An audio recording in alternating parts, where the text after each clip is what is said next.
What's up everyone, welcome back to another video with the Millennial Finance. So I've seen many people ask on social media about whether the amount of money they have saved up is good for their age. This is an odd topic because usually I would say don't compare yourself to other people, just compare yourself to yourself. But I've also realized that it's important for us to measure our progress and to see whether we're on the right track financially. So today, I'll share how much Malaysians should have saved up at every age. So when we're talking about saved up, we're talking about the cash that we have, the investments that we've made, and EPF as well. Some people will say they don't count EPF into their net worth. In my opinion, just count it. It's our money after all. We're talking about retirement. EPF is for retirement, so yeah, count your EPF value as well. So speaking of EPF, let's talk about the different benchmarks that I'll be using today, and there are 3 in total, one of which comes from EPF themselves.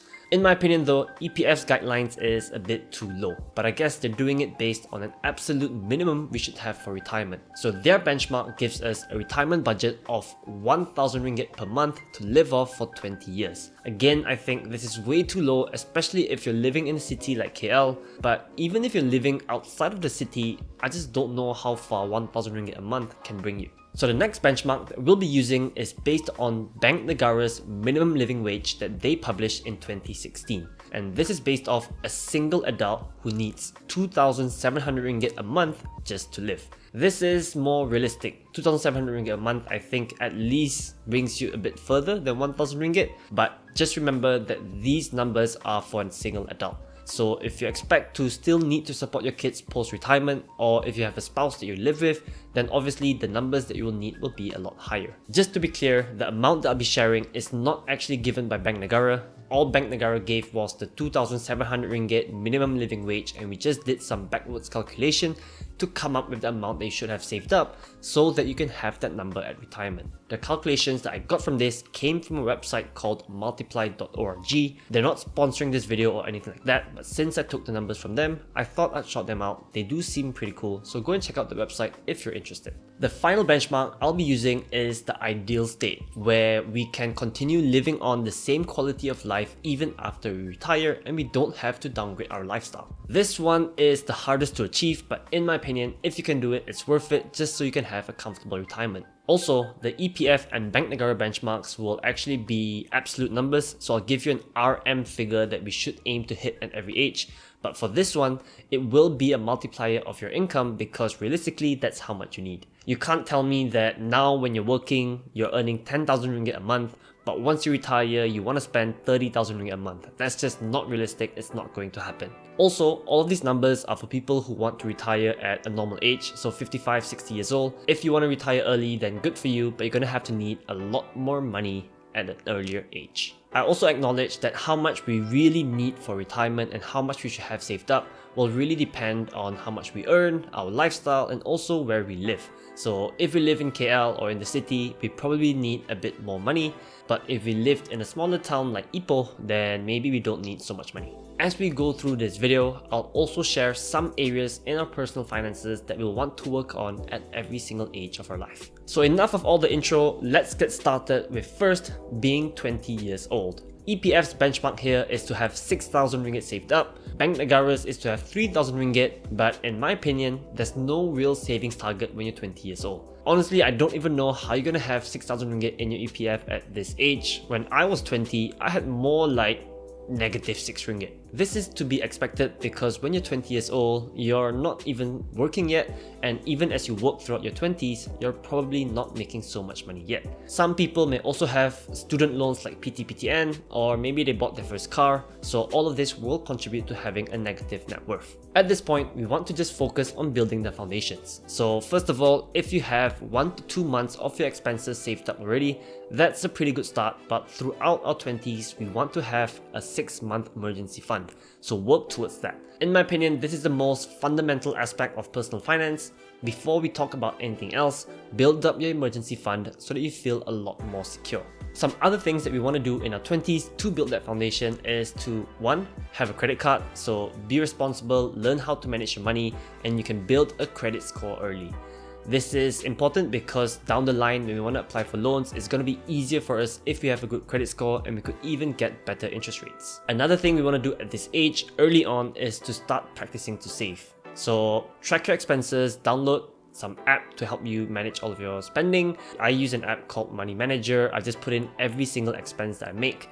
It's gonna be very tedious, but at a young age, it's important for us to build this financial discipline so we know where we're spending our money. Also, maybe come up with a budget. We did a video earlier this year, you can check it out here, where I talk about the different budgeting methods you can use, but the most simple one will be the reverse budget, where you just pay yourself first. Finally, if you can, in your 20s, you want to start to learn how to invest.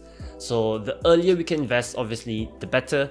You'll see when I share the target numbers when you're 30, 40, 50, 60, the numbers do seem very large, but actually, if you start investing now, if you start saving your money and investing, those numbers are pretty achievable. If you're Bumi Putra, open up Amanah Saham Bumi Putra. That is a pretty no-brainer option. They give you good returns with very little risk. If you're non-Bumi, then unfortunately you can't use that, but you can use ASM, Amanah Saham Malaysia. The only thing is you'll have to fight for the quota because it's not unlimited like ASB. So if you want to go beyond ASB, then that's actually a pretty good option because most people when they're young, they go for higher risk but higher reward options because when we're young, we kind of want to grow our capital. So look at options like stocks, ETFs. You can do it via broker, via robo-advisors, up to you. But if you want to check out some of the products, use our links down below. The final thing that I want to talk about for people in their 20s is that usually most of us will get married in our late 20s. I know it's a very monumental time in many people's lives, but it's very important for us to not overspend on our wedding. I know some people who would take on loans to get married for their wedding to pay for stuff, but in my opinion, that's just not the right choice because you're getting off on the wrong foot, not just in your marriage, but also your personal finances. If you take on a loan, you're gonna have to pay that for years to come, and that's money that you could have used to invest instead. So spend within your means. If you have to hold a small ceremony, you can always do a bigger one once you got richer. Yes, getting married only one time hopefully, but your investments and making bad mistakes can really haunt you down the line. Moving on to our 30s. So at this age, EPF recommends having 35,000 ringgit saved up, Bank Negara 53,000 ringgit, but based on an ideal scenario, we should have at least 1 times our annual salary saved up or invested. So if let's say we earn 5,000 ringgit a month, 60,000 ringgit a year, we should have around 60,000 ringgit saved up at this point. We also want to clear any bad debts or mistakes that we made in our 20s. So let's say in our 20s, we were young and foolish, we made some bad spending decisions, and we owe some credit card debt, which is costing us a lot in interest. In your 30s, we want to clear all of that off. We want to start on a clean slate, and we really want to start focusing on growing our net worth. This is because people consider your 30s as the golden years of your earnings, and because of that, we also want to make sure that we save at minimum 20% of our income. I know this can be hard because in your 30s, people usually start looking at buying houses, maybe they even have kids as well. So there's a lot of expenses, and it's very important for you to budget well because just because you're earning more, you don't want to increase your lifestyle, you want to save as much money as possible. Now that you're earning more compared to what you were earning in your 20s, you want to start looking at investing a bit more seriously. So in your 30s, you're still 20, 25 years away from retirement, you still can go a bit more aggressive in terms of investments. Let's say before this, you were just playing around with investing, you were just going for stuff like Amanah Saham, money market funds, fixed deposits, stuff like that. Maybe now is the time for you to look at stocks so you can get higher returns. Yes, it will be riskier to invest in stocks compared to, Amanah Saham and stuff like that, but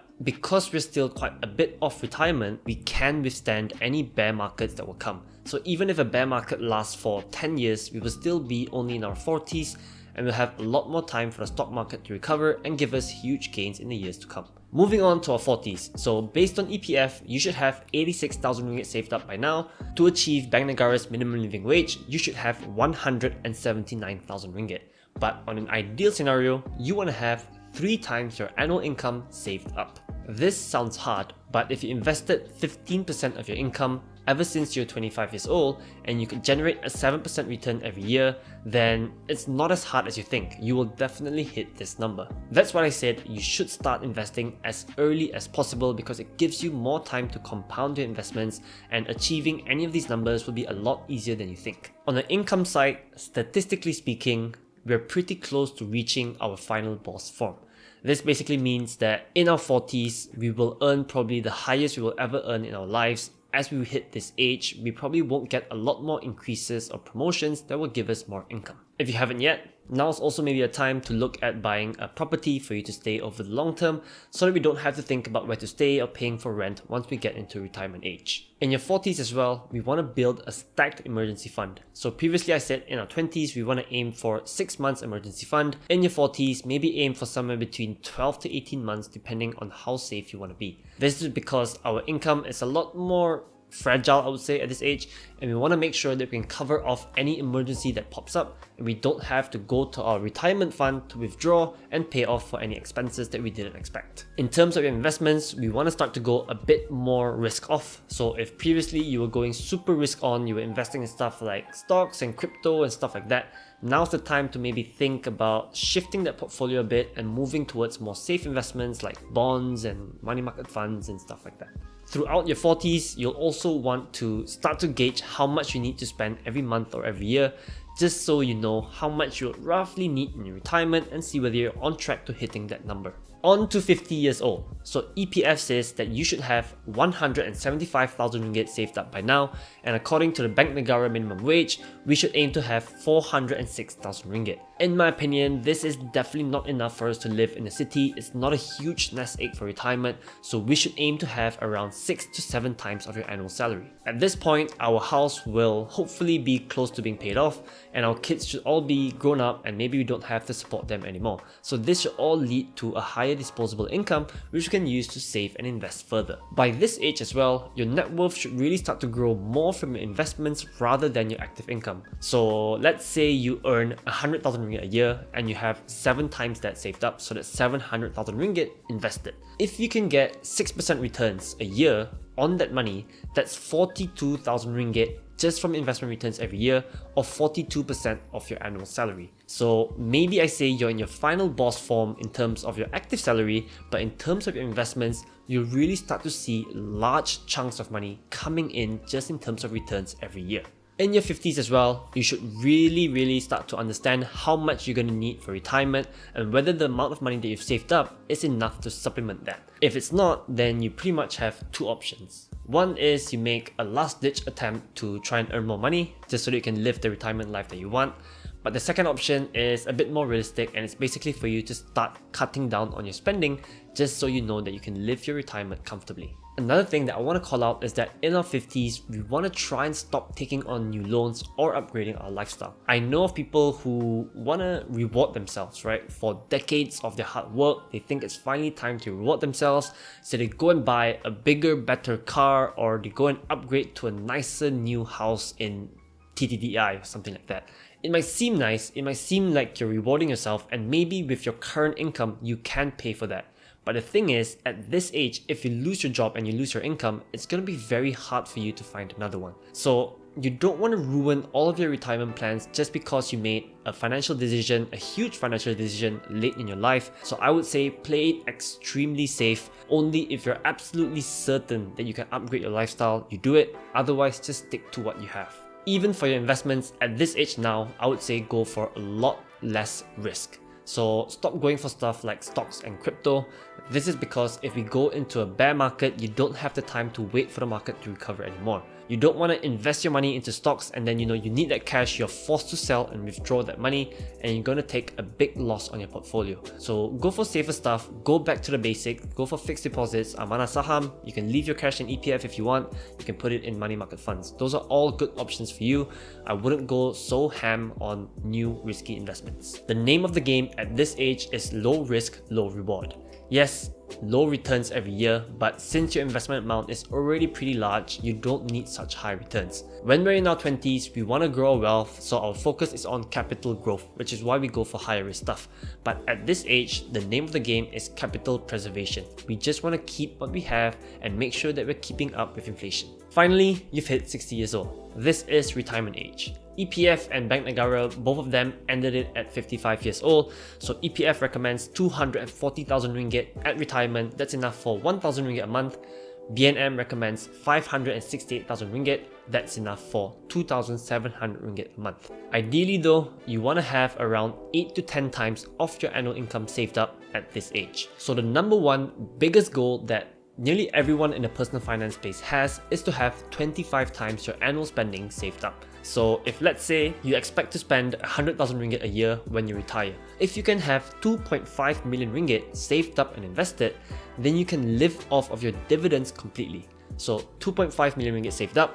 If you can get 4% dividends, that's 100,000 ringgit a year. That's basically your expenses covered up and you don't have to touch the 2.5 million ringgit at all. This is good because it means that no matter how long you live, you know that you can rely on getting 100,000 ringgit returns on your investments every year. So even if you live to your 90s, your 100s, you won't really run out of money. That is just a goal though. I have to say that this is probably the hardest one to hit. So even if you can hit 8 to 10 times your annual income, like I said earlier, you're in a pretty good spot. At this age as well, your investments, you want to play extremely safe. Put it into stuff like fixed deposits. If you have so much money, banks will give you good rates, and just take it out every month, every year to spend. Another thing is, I know of some people at this age who, they've retired, they feel like they have nothing to do, so they go and try and make new risky investments or try to start a business. Look, if you have extra cash that you don't really need, then by all means, go for it. Go and enjoy yourself, start a business, maybe it will get you more money. But don't risk a significant portion of your retirement money to do this because, like I said, if you lose this, you don't have time to recover anymore. Don't ruin your retirement, play it as safe as possible, and only have a certain amount or small amount of money where you can just play around and do whatever you like. If you want to start a business, the best time to do it is in your 20s, your 30s, so if you're still that age, take this advice, go and try it out while you're still young. So if you're watching this video, you look at all the numbers that I've shared and you feel like you're behind, don't worry, you still have time to recover. Some of the things that you can do are 1. Work on earning more. This sounds like Captain Obvious advice again, but earning more is really the best way for you to save and invest more money. If you're young, grind hard at work towards a promotion, hop jobs, and work towards getting a better salary. Other things you can do is, of course, explore side income opportunities. There's a lot of things that you can do these days out there.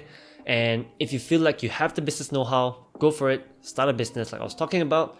It is one of the best ways for you to earn a lot of money. Then, try to save more of your income. So like I said earlier, the budgeting method that I use is called the reverse budget method, where I pay myself first. So let's say you do this and you've been saving 10% of your monthly income. If you're a bit behind, maybe try to increase that to 15-20% until you can get back up to speed. You can do this by tracking your expenses, identifying areas you can cut down on. Recently, I did this. I went through my money tracking app and I found out that I can save around 200 ringgit a month if I cut down on some subscriptions that I didn't really use. Finally, you should start investing if you haven't yet. In my opinion, this is the best way for the average person to grow their wealth. As I shared earlier, at a certain point, your investments will actually earn you more money than your active income, and you want to start early so that you can build your way towards that. Maybe you're thinking now you only have 5,000 ringgit or 10,000 ringgit to invest. 5-6% returns won't give you anything life-changing, but it's still important for you to start investing young so that you get a hang of it, and if you were to make mistakes, at least you make a mistake with a 10,000 ringgit portfolio. Imagine if all your life you've just been saving until you're 40, you have 500,000 ringgit, then you start to invest and then you make a mistake. Trying to recover from a 500,000 ringgit loss is going to be a lot harder than recovering from a 10,000 ringgit loss.